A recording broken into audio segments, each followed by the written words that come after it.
நம்ம பானிபூரி தாங்க செய்ய போகிறோம்.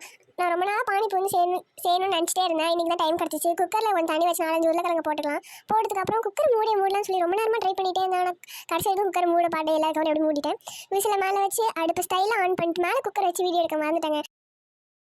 அதுக்கப்புறம் ஒரு ஜாரில் கொரியாண்டர் லீவ்ஸ், மின்ட் அதெல்லாம் போட்டு கொஞ்சோண்டு ஒரு 2 பச்சை மிளகா போட்டுக்கோங்க. அதுக்கப்புறம் வேறு என்ன லெமன் போட்டுக்கலாம்.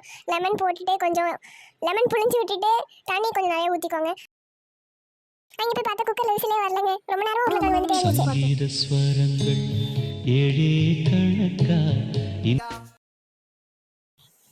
அதுக்கப்புறம் நானே கரண்டி வச்சு விசில் வர வச்சிட்டேன். நம்ம அரைச்சி வச்சுருந்தது ஒரு வடிகட்டியில் போட்டுட்டு நல்லா மிக்ஸ் பண்ணிவிட்டு அது தண்ணி நிறைய ஆட் பண்ணிக்கலாம். ஆட் பண்ணிவிட்டு கொஞ்சம் உப்பு போட்டு கரெக்டான டேஸ்ட் வர வரைக்கும் மிக்ஸ் பண்ணிக்கலாம். கொஞ்சம் உப்பு தேவைன்னா கூட ஆட் பண்ணிக்கோங்க. ஏன்னா கரெக்டான டேஸ்ட் இருந்தால் தான் பானிக்கு தண்ணி நல்லா இருக்கும். நெக்ஸ்ட்டு மசாலாவுக்கு தேவையான வெங்காயம் ஒன்று நல்லா சின்ன சின்னதாக நறுக்கி வச்சுக்கலாம். வச்சுட்டு நம்ம வேக வச்ச உருளைக்கிழங்கு நல்லா மசிச்சுக்கலாம். மசிச்சதுக்கப்புறம் நம்ம நறுக்கின வெங்காயத்தை வேக வச்ச உருளைக்கிழங்குல கொஞ்சம் ஆட் பண்ணிவிட்டு அதை நல்லா மிக்ஸ் பண்ணிக்கணும்.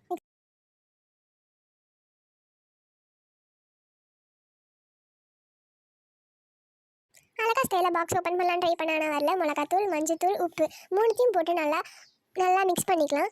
இதுதான் நம்ம பானிபூரிக்கு சாப்பிட போகிற மசாலா. அந்த மசாலா எடுத்து ஓரமாக வச்சுட்டு இப்போ நம்ம கடாய் நல்லா ஹீட் பண்ணிக்கணும். ஹீட் பண்ணதுக்கப்புறம் கொஞ்சம் நம்ம சமைக்கிற எண்ணெய், நார்மலாக யூஸ் பண்ணுற எண்ணெய் வந்து பானிபூரி பொரிக்கிறதுக்கு வச்சுக்கலாம்.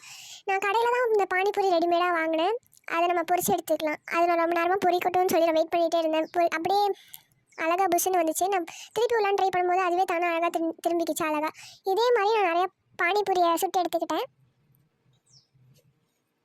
அதுக்கப்புறம் என்ன, அது நல்லா டேஸ்ட்டாக சூப்பராக வந்துருந்துச்சு. கடையில் சாப்பிட்டா அதே மாதிரி பானிபூரி நானே வீட்டில் செஞ்சு சாப்பிட்டேன். இதே மாதிரி நிறையா ரெசிபீஸ்க்கு எங்கள் சேனலை சப்ஸ்கிரைப் பண்ணி வச்சுக்கோங்க. ஸ்பைடர் செஞ்சு நெக்ஸ்ட் வீடியோவில் பார்க்கலாம். பாய்.